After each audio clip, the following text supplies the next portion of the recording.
Bueno, vamos a entrar al diario del día de hoy. Como dijimos al principio con Joaco, feliz día de la nutricionista a todos, a todas. Realmente para nosotros es una ciencia, es algo extremadamente importante que hace a todo, promueve una alimentación y un cuerpo saludable y le damos mucha importancia en Médico de Familia a todo lo que es la alimentación. Mi abuela decía que todos los males entran por la boca, la mayoría de los males, entonces tenemos que tener cuidado con lo que comemos y las nutricionistas realmente es una ciencia que debemos tomar. Vamos a hablar un poco de esto que es importante. En la Argentina, que es el tema del sobrepeso y la obesidad. Este es un dato muy fuerte. 6 de cada 10 adultos en nuestro país presentan sobrepeso o obesidad. 6. Mirá la cantidad que te dibujo acá. Es mucho. Sí. En todas las familias pasa esto. Vamos a ver una campaña del Ministerio de Salud de la Nación que te lo grafica claramente. Y esto es muy importante para entrar en tema y después te vamos a dar todas las alternativas terapéuticas que vos tenés como para poder ver qué hacemos con todo esto. Miremos.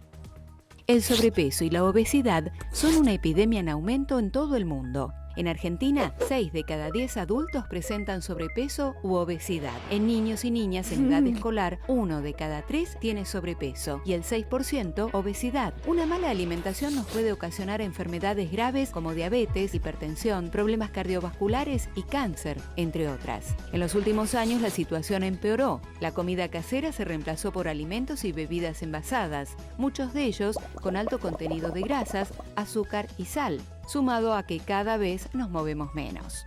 Comer saludable depende de varias cosas: la cantidad y calidad de lo que consumimos, cómo nos enseñaron a comer de chicos, las tradiciones del lugar donde vivimos, las publicidades, el acceso a algunos alimentos, el costo juega un papel muy importante, pero siempre dentro de cada presupuesto uno puede mejorar la alimentación. Para cambiar algunos hábitos en nuestras familias puede ayudar mucho elegir alimentos preparados en casa, llevar siempre a mano una fruta, limitar el consumo de bebidas azucaradas, no agregar sal a las comidas, comer más verduras. Y recordar que una vida activa, un peso saludable y una alimentación variada previenen enfermedades y hacen que te sientas mucho mejor. Esto lo sabés, lo que te dice el Ministerio. Lo difícil es hacerlo. Realmente lo difícil es hacerlo. Te doy un dato de niños. En la Argentina hay una cantidad de 1 de cada 10 niños menores de 10 años padece obesidad. Y 2 tienen riesgo cardiometabólico. Te voy a mostrar un gráfico de mi hija Fiorella, es hincha de Racing. Y dijo, si tengo que calcular la cantidad de niños obesos que hay en la República Argentina, lleno 7 estadios completos de Racing. Es hincha de Racing, pero la realidad es 7 estadios completos. Es una cifra realmente muy grande. Planteado el tema, yo te digo, los medicamentos que hay son excelentes. Y esta es mi preocupación del día de hoy. Son excelentes. Los nuevos que vas a ver escuchar mejoran el riesgo cardiovascular. Es claro, y para nosotros los cardiólogos es algo muy, pero muy importante. Pero, ¿qué pasa? Si mantengo una sociedad que forma personas, y la podés gráfico y ponés a pleno, Renato, porque para mí es lo más importante. Si mantengo una sociedad que forma obesos, que genera obesos y fabrica obesos, y no hacemos un ángulo general, las medicaciones nos van a ayudar, pero el problema no se va a solucionar. Y creo que ahí está el problema que tenemos. Las medicaciones son extraordinarias, las nuevas medicaciones, pero el problema, si no cambia todo el resto, no se va a solucionar. Para poder hablar de todo esto, vamos a compartir con Joaquín, que es nuestro médico de familia, y con Virginia Bunelli, que ahí atrás ven su currículum. Virginia, la primera reflexión para el que está escuchando y tiene un pequeño sobrepeso, ¿qué me decís de todo lo que acabo de decir? Y que es mucho peor, porque todas estas cifras que nosotros tenemos son prepandémicas. O sea que en realidad son las últimas cifras que tenemos registradas en la Argentina en la última encuesta de factores de riesgo. De adultos hablo, ¿no? De chicos es correcto lo que dijo Fiore. O sea que no tenemos todo lo que pasó, inclusive en la pandemia. O sea que algunos estudios sugieren que el 60% de la población aumentó de peso también en la época de pandemia. O sea que por ahora no tenemos datos precisos. Pero sí, entre 6 y 10 personas en Argentina vive con exceso de peso. Y eso que está saliendo en pantalla es muy bueno porque es una alternativa que tenemos para que la gente pueda saber si tiene obesidad. Ahora, esta fórmula que se llama índice de masa corporal, que se calcula como el peso sobre la talla por la talla, tiene muchas limitaciones, ¿sí? Porque no mide composición corporal. Esto sirve cuando uno lo está haciendo en una persona que sabe que tiene exceso de grasa corporal. Yo te voy a ver a vos. Sí. Y te digo, bueno, ¿cómo me cuantificás el peso que tengo? Por el peso, ¿cómo me lo cuantificás? Bueno, ahora la mirada de los pacientes que viven con obesidad no es tan pesocentrista. Digamos, si bien las guías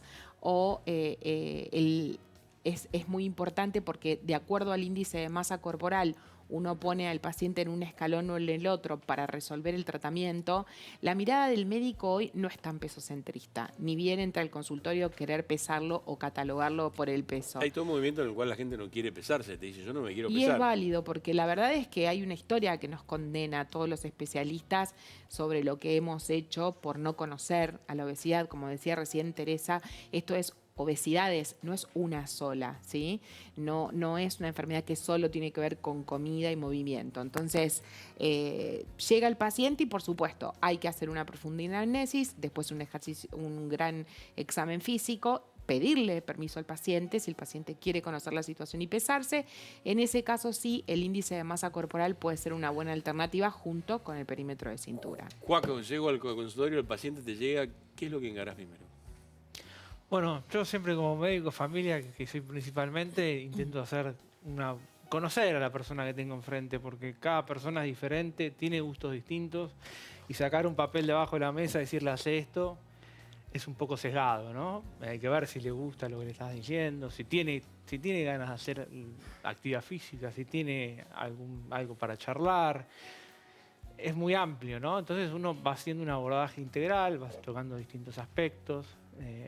Y eso principalmente, ver el vínculo que tiene con el peso, porque muchas veces es lo primero que te sacan. Entonces uno lo que tiene que hacer es tratar, como decía Virginia, de todo eso que nosotros también fuimos generando sobre el peso, sacarle la importancia que le dan uno como sociedad. Entonces uno empieza a hablarle del músculo, de cuánto pesa el músculo, de cuánto pesa la grasa, de qué hace el músculo, qué función tiene en el cuerpo. Por eso siempre insisto tanto y hablo de por qué es importante conservar la masa muscular y dejar de charlar tanto de cuánto pesa uno. Y ahí, bueno, y tener en cuenta de que esto es un camino largo, y que cuando uno bajó de peso está comenzando, porque no es solo el peso y ver cómo se siente, y es un abordaje, como decimos, integral. Virginia, creo que los medios y todo lo que es la comunicación tuvo mucho que ver con el tema esto de la mirada que vos estás diciendo y que Sí. estamos tratando de cambiarla ahora, ¿no? O sea, que la persona que está en casa no se sienta señalada con un dedo, no se sienta perseguida porque es obeso. O sea, toda la sociedad es así. Vas a ver lo que vamos a mostrar en un rato. O sea, todo esto también me parece que influyó muchísimo. Eso se llama estigma, ¿no? Considerar que el paciente que tiene exceso de peso tiene un problema con su voluntad, que no puede dejar de comer. De hecho, inmediatamente cuando en el colegio pasa mucho en los niños, ¿no? Con el tema del bullying y con un nene con exceso de peso, nadie piensa que puede estar tomando un fármaco que aumenta de peso, que puede tener alguna enfermedad asociada que provoca exceso de peso, que puede tener una enfermedad genética. Inmediatamente la gente piensa, exceso de peso es comilón y es vago, ¿no? Aragán, claro. Es Aragán. Eso es el estigma, eso no es así. Es lo primero que le tenemos que decir a la gente, que existen muchas causas de obesidad. Y en esto que hablaba Joaco recién del interrogatorio, de conocer la historia del paciente, muchas veces encontrás ahí el tratamiento, que no es específicamente lo que vos pensás para todo el mundo, porque ese paciente por ahí lo que necesita es abandonar un fármaco que le causó el exceso de peso o tratar bien una patología de base, y hay que generar una individualización para ese paciente. ¿Por qué armamos este programa? Vos te preguntás en casa por qué estamos hablando de obesidad, que no lo habíamos hecho nunca desde que empezó Un Médico de Familia, porque durante toda la semana y la semana anterior hubo mucha publicidad sobre el lanzamiento, la aprobación por el ente regulador de la República Argentina de Medicamentos y Alimentos, el ADMAT, de un nuevo medicamento.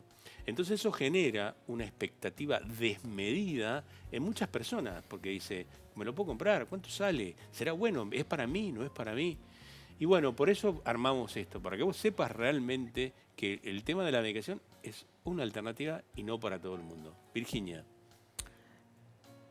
Sí, no es para todo el mundo, y esto que tiene el exceso de peso de la parte de la comercialización, ¿no? Como que sale el nuevo polvito y todo el mundo va a comprarlo, o que esta medicación no tiene que ver con esto. El tratamiento de la obesidad está protocolarizado en guías internacionales y hay toda una serie de pasos para seguir. Lo que hacemos es calcular el índice de masa corporal de los pacientes y de acuerdo a esto que estamos viendo en pantalla, nosotros sabemos que los pacientes que tienen entre 25 y 30 tienen lo que se llama sobrepeso, sería muy correcto empezar a decirle preobesidad, y a partir de 30 ya es obesidad de clase 1. A medida que el índice de masa corporal va aumentando, va aumentando si es clase 1, clase 2, clase 3 y consecuentemente el riesgo. ¿Por qué? Porque aumenta la cantidad de tejido adiposo. Y el tejido adiposo es un órgano inflamatorio, un órgano que produce hormonas, que va al cerebro a generar cambios en el hambre y la saciedad de los pacientes. No es una cuestión estética.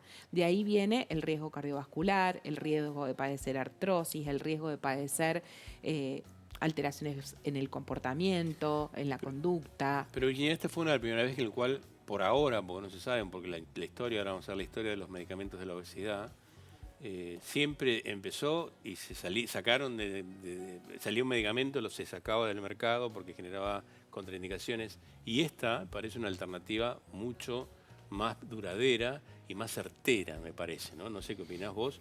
Sí, tenemos 3 fármacos nosotros que son es verdad, existieron algunos fármacos como lorcacerina, sibutramina, que entraron y salieron, pero ahora tenemos también fármacos que estamos usando hace mucho tiempo. Te invito a que veamos a Joaco, hizo un pequeño resumen de la historia de los fármacos, a ver, para que lo veamos, a ver. Dale.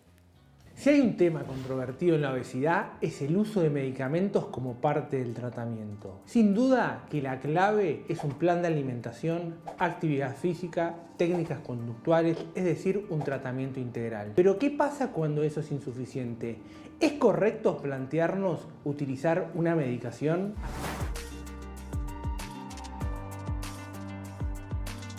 Antes tenemos que hacer un breve recorrido histórico por las medicaciones utilizadas para el descenso de peso a lo largo de la historia. Y para eso nos tenemos que remontar a los años 30. Década donde la estrella de uso y abuso fue la hormona tiroidea. Se usaba en concentraciones súper elevadas, es decir, tóxicas. Producían un descenso de peso, pero ¿a qué costo? La gente terminaba teniendo hipertiroidismo y problemas en el sistema nervioso central. Si te digo la palabra Breaking Bad, ¿qué se te viene a la cabeza? La estrella principal de los 40, las anfetaminas.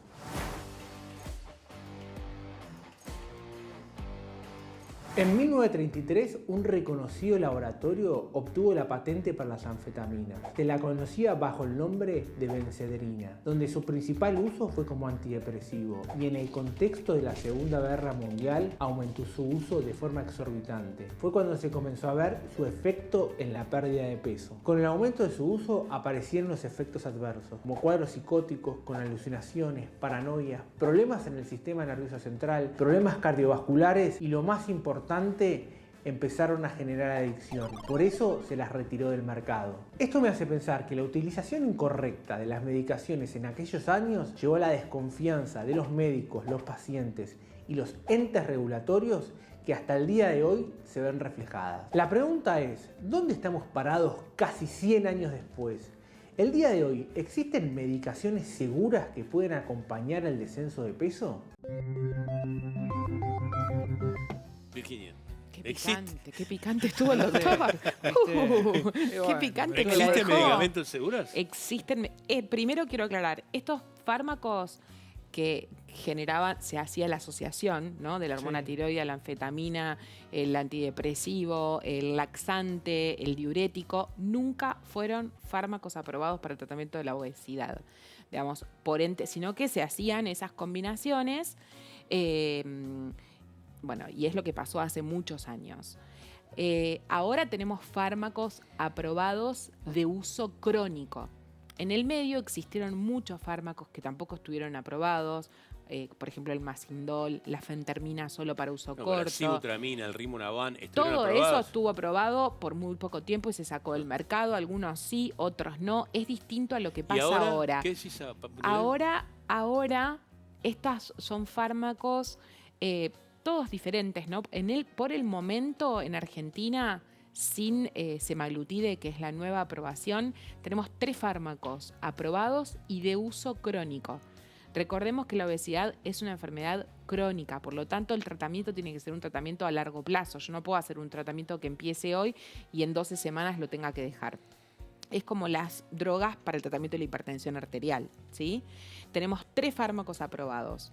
Orlistat, que está hace muchísimos años aprobado y está aprobado a partir de los 12 años, esto es muy importante. Naltrexona bupropion, que es una combinación de 2 fármacos, y liraglutide, que también está aprobado a partir de los 12 años, que es un primo hermano del que se acaba de aprobar. Juaco, yo estoy fantástico con el tema de las drogas, pero yo creo que no es la solución. Determinantemente, para mí no es la solución, en absoluto, porque primero que los medicamentos son muy caros y no tienen acceso a todo el mundo, bajan un 17% de peso, 18%, pero nosotros, la sociedad sigue generando un ambiente, porque vos no tenés la culpa que subiste de peso, es el contexto en el cual estás también influye mucho. Sí, digamos, la medicación es un bastón más, es un aliado que uno tiene y hoy, yo cuando armé este video siempre lo hice pensando, porque muchas veces en el consultorio los pacientes tienen, cuando vos le planteás un uso de una medicación, tenés los extremos, el que viene nada más que te dice dame la inyección esa que están usando, o el otro Claro. extremo que te dice yo no quiero usar eso Tal porque cual.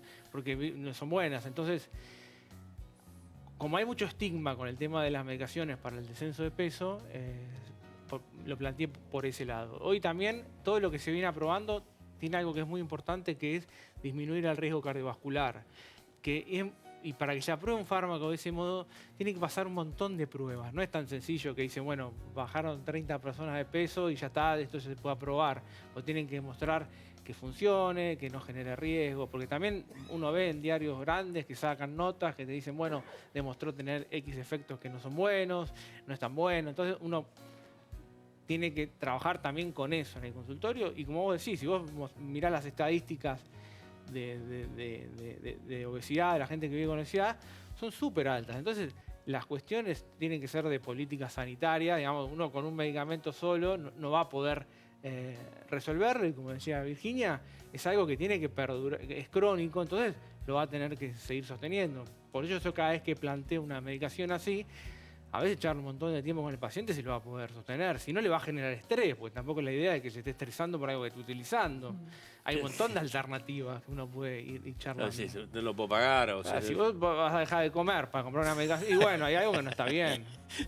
Pero bueno, por eso uno siempre trata de tener una mirada por ahí, ver un poco más arriba y bueno, esto tiene que ser de otro modo y hay que plantearlo uno como médico y la gente que genera todas las leyes y demás, es importante que trabajemos juntos en esto. Virginia. Y de cualquier manera, un fármaco nunca es una cosa mágica, ¿no? Que el paciente viene y se va de souvenir se lleva el fármaco. Porque la obesidad es una enfermedad muy compleja y la base de cualquier tratamiento, tenga el exceso de peso que tiene, es como si fuesen 3 patas. Una es el cambio alimentario. El cambio alimentario no es hacer dieta, ni entrar en ninguna secta de adelgazamiento que cree fantasma, sino generar algo para vos que te sirva, adecuado a tus tiempos, a tus gustos, a tus horarios, a todo lo que vos crees. Empezar un plan de ejercicio físico posible, no algo inalcanzable. Y ahora vamos a tener a la número 1 hablando de esto, a Teresa Pancita, las emociones, igual que el comportamiento. Hay que abrir todos esos baúles guardados para revisar, porque la obesidad además es una enfermedad muy, muy complicada y muy dolorosa. Una vez que el paciente entiende qué es la enfermedad, entiende cómo se aborda, entiende que se necesita de un equipo de profesionales donde el médico, el profe de educación física, el psicólogo, el nutri, todos, el kinesiólogo, porque muchas veces no pueden arrancar con un profe de educación física, todos somos iguales de importante, recién ahí vemos la posibilidad de poder usar un fármaco o cirugía bariátrica o una técnica de intervencionismo bariátrico como pueden ser los balones. Virginia, te agradezco un montón. La verdad que me encanta. Virginia Busnelli es una persona muy importante en el ámbito de todo lo que es endocrinología y nutrición. Y sos clara, digamos. Vos estás en casa, la medicación es una herramienta más, es una pata más de la mesa. Que la puedes tomar o no la puedes tomar. No es que debes tener que ser medicada para bajar de peso. No. Atenti, eso no es así. Y lo que dice Joaco, de que tenemos que, si vas a sufrir porque no la puedes pagar, también. Nosotros somos muy conscientes de eso. Yo creo que antes se pensaba que el persona obesa era el hombre gordito que tenía plata y que estaba. Hoy no es así. La obesidad pasó a ser una enfermedad de clases sociales bajas. Y esto lo digo claramente, vulnerables, porque no pueden adquirir o comer lo que corresponde. Y eso lo vemos frecuentemente. Sí, bueno, a mí me pasó, yo hice la residencia, tuve la suerte de poder hacerla en un lugar vulnerable, y cuando empecé a trabajar y empecé a plantear, bueno, hay que hacer esto, para armar planes de alimentación, y bueno, no tengo horno. Yo frío todo porque no tengo gas.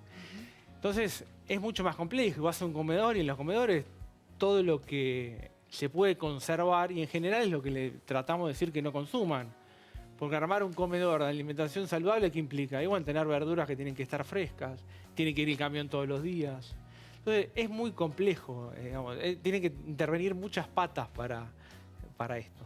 Sí, vos hiciste en un lugar muy vulnerable y en realidad iba así. Él me decía, llego a la casa de una persona porque salían a caminar y claro que había gaseosa no había agua. Sí, bueno, más allá de la gaseosa, digamos, la gaseosa es una cosa, pero sí, era una de las cosas que me llamaban la atención, los consumos de gaseosas. Sí, claro. De cualquier manera no se salva a nadie, chicos. Sí, no. No es que no es una enfermedad que distinga por raza, por sexo, por continente, por dinero, por poder socio, o sea, es la verdadera pandemia de nuestro siglo.